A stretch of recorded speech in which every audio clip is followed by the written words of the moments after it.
reka tubasuhuze mwebwe mukurikirana Iyogezabutumwa TV umunsi ku munsi. Turabifuriza Pasika nziza. Mu gihe abakristo hirya no hino ku isi bizihiza umunsi mukuru wa Pasika wibutsa izuka rya Yesu Kristo, kuri uyu munsi w'ingenzi abakristo ba Yari Diocese ya Cyangugu Cathedrale Kristo Mwami bateraniye hamwe mu iteraniro ridasanzwe, amasengesho n'inyigisho. Ni iteraniro ryaranzwe n'ibikorwa by'ingenzi birimo kubatiza abana no kwakira abakristo bashya 20 baturutse mu matorero atandukanye ndetse n'abatari bafite aho basanzwe basengera. Kandi azakura ari umugaragu w'Imana ukiranuka iminsi yose zamara kiriho.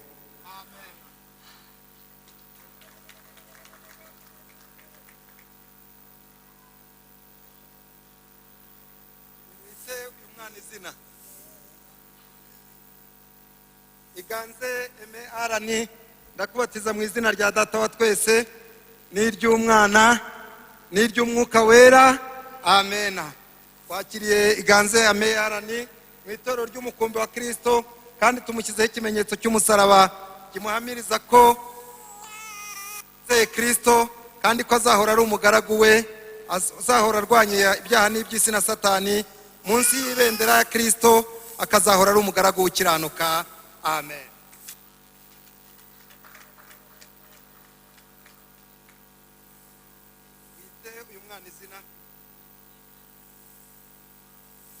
Impano y'Imana Liberté ndakubatiza mu izina rya Data wa twese n'iry'Umwana n'iry'Umwuka wera, amen. Wakiriye Liberté mu itorero ry'umukumbi wa Kristo, kandi tumushyizeho ikimenyetso cy'umusaraba kimuhamiriza ko atazagira isoni zo guhamya ko yizeye Kristo wabambwe, kandi ko azahora ari umugaragu we arwanya iby'isi n'ibyaha na Satani, akazahora ari umugaragu w'Imana.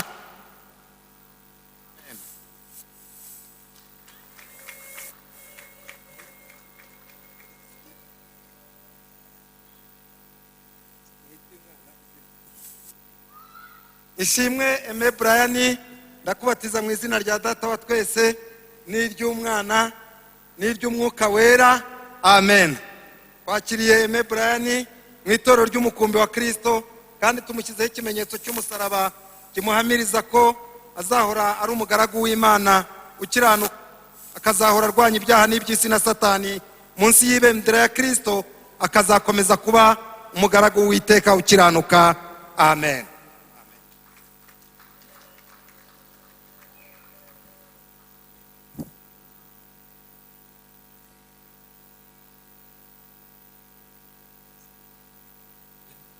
Bavane mwereka basabe kugira ngo mukomere Imana amashyi ku bene data.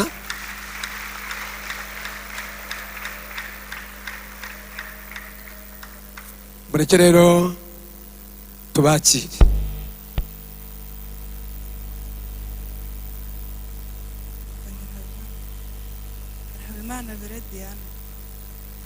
Nyirayimana Verediana ndakwakiriye muri Yari Diocese cyangwa Cathedrale Kristo Mwami, kandi nkwakiriye mu izina rya Data wa twese n'iry'Umwana n'iry'Umwuka wera, amen.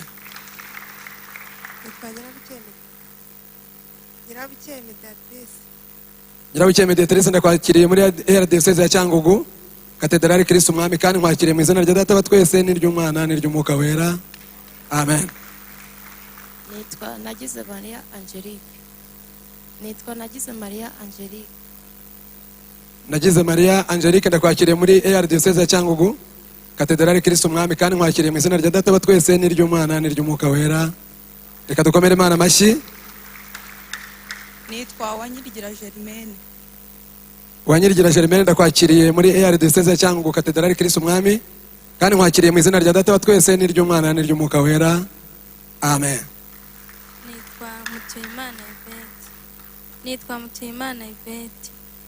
Mutuyimana Yvette ndakwakiriye muri Yari Diocese ya Cyangugu Cathedrale Kristo Mwami, kandi nkwakiriye mu izina rya Data wa twese n'iry'Umwana n'iry'Umwuka wera. Twese tuvuge ngo amina.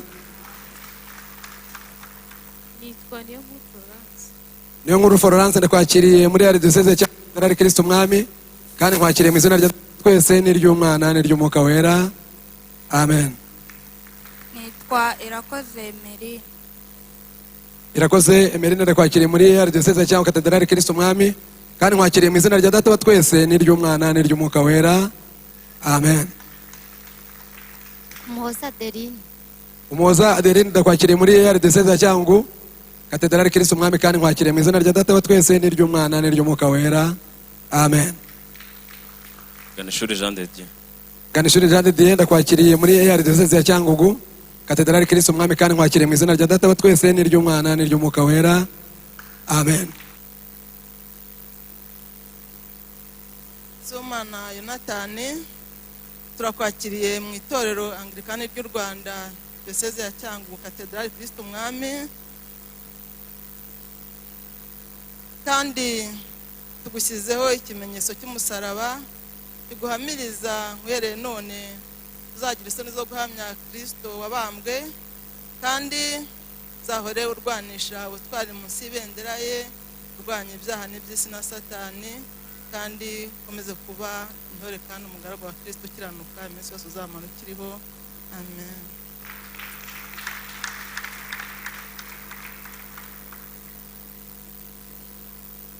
Uwizeye Laurence, turakwakiriye mu itorero Anglikani ry'u Rwanda Diocese ya Cyangugu ni Katedrali yitiriwe Kristo Umwami, kandi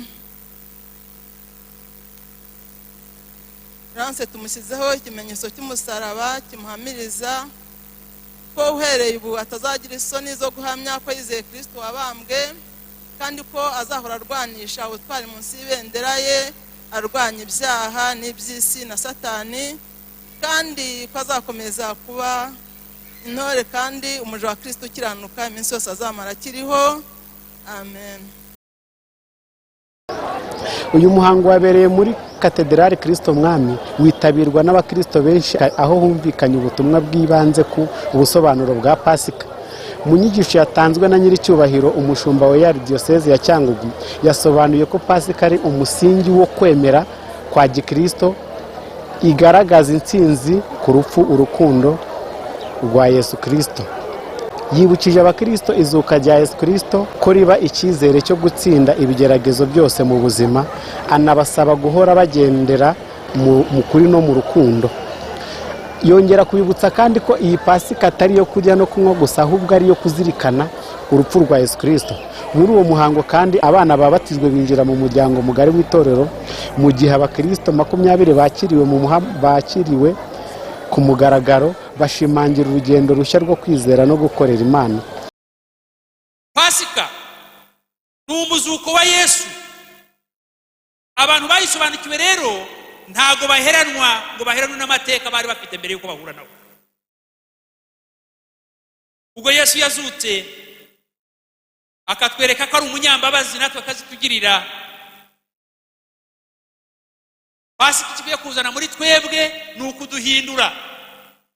ukuduhindura, igahindura amateka yacu, igahindura imibereho yacu, tukaberaho gukiranuka, ntitugume muri kamere yaturangaga. Abo twabatije mu kanya twavuze tubasengera, twavuze ngo Mana, ngo wemere ko kamere ya Adamu wa kera iri muri aba bantu ipfa, kugira ngo kamere y'umuntu mushya izukire muri bo. Twavuze ngo ikibene data ngo amena, siko twabivuze? Twabasengeye ngo kamere ya Adamu wa kera ipfe, kamere ya Adamu wa kera ikunda gukora ibyaha ipfire muri bo, maze kamere y'umuntu mushya, kamere y'umuntu wahuye na Yesu ivuke muri bo, hanyuma ibayobore. Yesu nashimwe. Namwe abatabatijwe uyu munsi ndagira ngo mbibutse ngo Pasika ikizana mu buzima bwacu ituzanira kongera kumenya, tugasobanukirwa, tukamenya yuko ibya kera birangiye, kuko byarangiye kuri Mariya. Mariya yari afite byari mubabaje, Mariya yarariraga, Mariya yashakaga umwami, Mariya yari afite umubabaro icyo gihe, ariko arebanye na Yesu ntago yasuye yuko yaje ameze. Haleluya. Icyampa nawe uyu munsi Pasika ikagira ikikwigisha kamere y'umuntu wa kera, kamere y'umujinya, kamere y'ubugome, kamere ikunda gukora ibyaha ibyo ari byo byose tutarondora ngo tubirangize, kamere kuwo mwashakanye, kamere yo gukunda abagore, kamere yo gukunda amafaranga, uyu munsi ukayiha Yesu, maze kamere y'umuntu mushya ikazukira muri twebwe. Amen. imana idufashe kugira ngo umuzuko utwigishe, umuzuko uduhindure kuba umuhango gusa wo kwizihiza Pasika gusa. Izuka rya Kristo yibutsa ko nyuma y'umusaraba, nyuma yo kubabara, habaho kuzuka, abantu bakanezerwa bakabona umunezero. Ikindi ritwibutsa yuko nyuma y'umwijima w'icuraburindi habaho umucyo, abantu bakaba mu mucyo, abantu bakava mu mwijima, abantu bakabona ibyo batabonaga, amaso yabo agahinduka. Haleluya. Yes, iyo umuntu yahuye na Kristo hari ibihinduka, transformation iraza, ugatangira abantu bavuga, ugatangira kuyungurura imitekerereze y'abantu, abantu bakora ugatangira kureba uko abantu bakora, ukamenya uko bitwara, ukamenya uko witwara, ukamenya uko wifata, abantu ntibabeho mu kajagari. Uzuko uzana order. Yesu nashimwe. Uzuko wa Kristo watuzaniye order, uzana gahunda mu mikorere yacu. Ubwami bw'Imana si ubw'umuvurungano, si ubw'akajagari.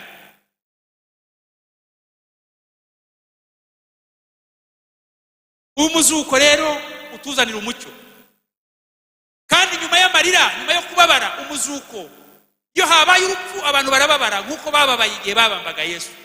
Ariko kandi umuzuko icyo ukora, icyo umara, uhanagura amarira ugatanga umunezero.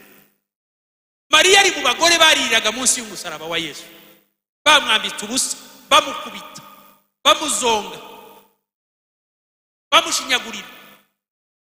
Mariya yarariraga kuko yibukaga uyu mukunzi we ibyo yamukoreye, bikamuriza, bikamushengura umutima. Ni nacyo cyatumye abandi bataha bakumva birangiye, ariko Mariya akavuga ati usegenda ataha nsange nde, uyu kari wari ubuzima bwanjye, uyu kari wari byose kuri njye, ndataha nge. Ariko umuzuko, haleluya, wamuzaniye umunezero, ataha nezero. Komera Imana yacu mu mashyi. Iyo wahuye na Kristo ubuzima burahinduka. Iyo wahuye na Kristo inkuru wabaragira hinduka. Iyo wahuye na Kristo imibereho irahinduka. Iyo wahuye na Kristo aguhindurira ubuzima, akaguha vision nshya. Ntagongera kugenda iby'amaganya, ntagongera kugenda uri mu by'amarira, ubuzima burahinduka. Iyo umuntu yatarahura na Yesu abameze ati, ariko iyo umuntu yahuye na Yesu babonanye, aramuhindura akamuha amahoro, aramuhindura akamuha umunezero. Ariko nubwo bimeze bityo, ndagira ngo muco h'umurongo, nubwo bimeze bityo, Pasika nubwo ari umunsi wo kunezerwa, ntabwo ari uwo kurya no kunywa gusa ngo tunezere duhagararire aho ngaho, ahubwo turahamagarirwa kurushaho kumenya Imana nka ya ntego yacu, kurushaho kumenya Imana, kurushaho gukomeza umubano wacu mwiza na Kristo wadupfiriye ku musaraba. By'umwihariko nyiricyubahiro yahamagariye abakristo bose gufata iya mbere muri ibi bihe u Rwanda ruri mu gihe cyo kwibuka jenoside yakorewe abatutsi mu 1994. Yasabye buri wese kwegera abarokotse jenoside, kubitaho no kubaba hafi. Anaburira abantu bose kwirinda amagambo mabi asesereza cyangwa apfobya jenoside, kuko bibangamira ubumwe n'ubwiyunge abanyarwanda bamaze kugeraho. Yashimangiye kandi ko kwemera nyakuri kugaragarira mu bikorwa by'urukundo, gufasha no guha agaciro ubuzima bwa muntu.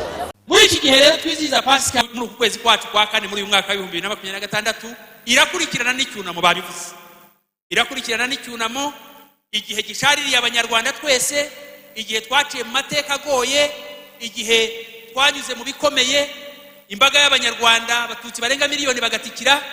Ibyo byaradukurikiranye n'uyu munsi biracyatuzoga. Iyo tugeze muri iki gihe, nta munyarwanda n'umwe utarakozweho n'amateka yabaye muri iki gihugu. Nta muntu n'umwe udafite igikomere cya jenoside. Ari uwayikoze afite igikomere cya jenoside, abayikorewe bo ni ibindi.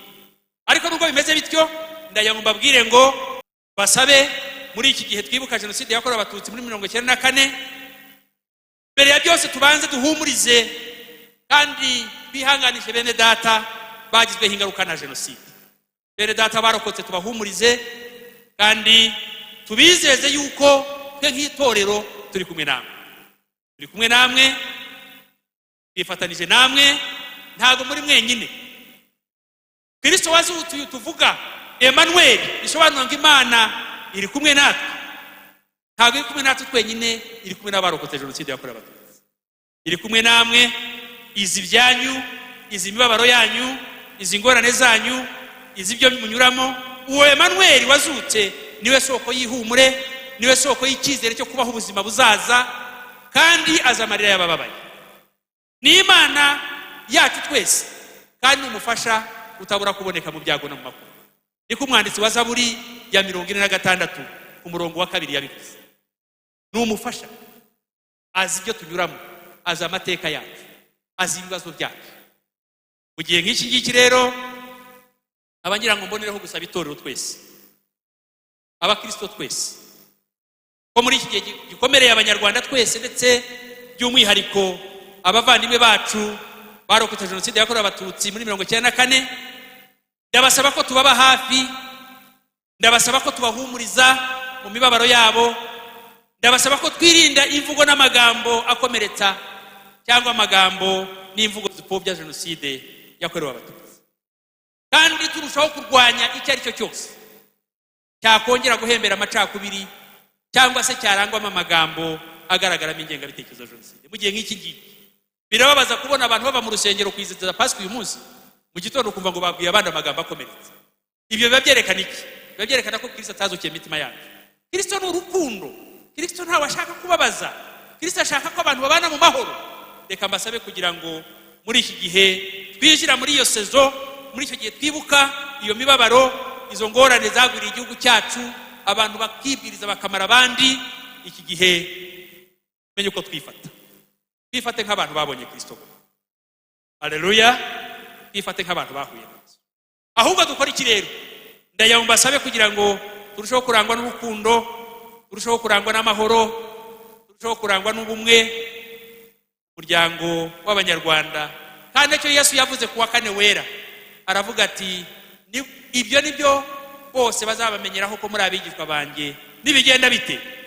Nimukundane. Mureke dukundane. No muri iki gihe kigoye, mureke dukundane. No muri iki gihe twibuka amateka asharira yacu, mureke dukundane. Dusoza rero ndagira ngo mbibutse yuko Pasika cyangwa se umuzuko wa Kristo uzana impinduka. Niba uri aha ngaho ukaba utarahinduka, ukwiye kwemerera Kristo akaguhindura. Niba uri aha ngaho wihebye udafite icyerekezo cy'ubuzima, ukwiye kwemerera Yesu akaguha icyerekezo cy'ubuzima. Umuzuko kandi utanga icyerekezo nk'uko nemaze kubivuga, ukazana agakiza kagaha icyerekezo ubuzima bw'umuntu. Umuzuko utanga inshingano, responsibility, ntibigaruka kuvuga gusa. Murumva yuko uyu muntu amaze gukizwa, na Mariya amaze guhura na Yesu, ntabwo yamubwiye ngo genda wiyicarire, ahubwo yaramubwiye ngo genda uhamye. Haleluya. Genda uhamirize bene so, ba bandi barambiwe bakagenda, ba bandi batakomeje gutegereza ngo bagire amatsiko, genda ubahamirize ko mpari ndi muzima nazutse. Mu gusoza uyu muhango, abakristo basabwe gukomeza kwizera no kubaho mu bumwe, bakanarangwa n'urukundo n'imbabazi nk'uko izuka rya Yesu Kristo ribitwibutsa. Pasika ikomeje kuba umwanya wo kongera gutekereza ku buzima bushya, gusana imitima no gukomeza urugendo rwo kwizera. Shimiyimana Jean Baptiste, Iyogezabutumwa TV.